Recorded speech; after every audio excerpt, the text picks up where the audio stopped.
ഒരാൾ നിന്നെരിഞ്ഞ് കത്തിപ്പടർന്ന് മെഴുകുതിരിയുടെ ധർമ്മം അനുഷ്ഠിച്ച് ഭർത്താവിൻ്റെ മാനസാന്തരത്തിന് വേണ്ടി ജീവിച്ചൊരാൾ. ഇനി മക്കൾ വഴിതെറ്റി പോകുമ്പോൾ മക്കളെ ദൈവമേ അങ്ങ് എടുത്തുകൊള്ളണമേ എന്ന് പറഞ്ഞ് പ്രാർത്ഥിച്ച ഒരാൾ. ഈ പള്ളിയിലേക്ക് പ്രവേശിക്കുമ്പോൾ പള്ളിയായി മാറുന്നതിനെക്കുറിച്ചുള്ള ധ്യാനം എല്ലാവരുടെ ഉള്ളിൽ വരും. പ്രത്യേകിച്ചും ദമ്പതികൾ വിവാഹവ്രത വാഗ്ദാനം പുതുക്കുന്നതിന് വേണ്ടി ഈ പള്ളിയിൽ വരുന്നത് നന്നായിരിക്കും.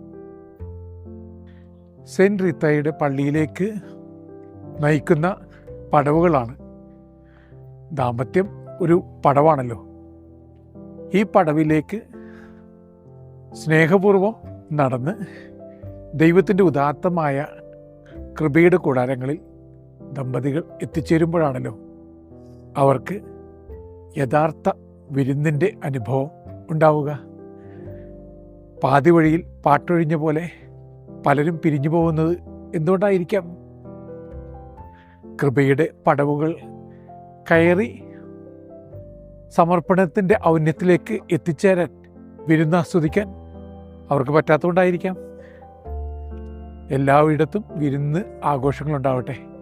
സെയിൻറ്റ് റീത്തയോടുള്ള പ്രാർത്ഥനയും അതുതന്നെയാണ്.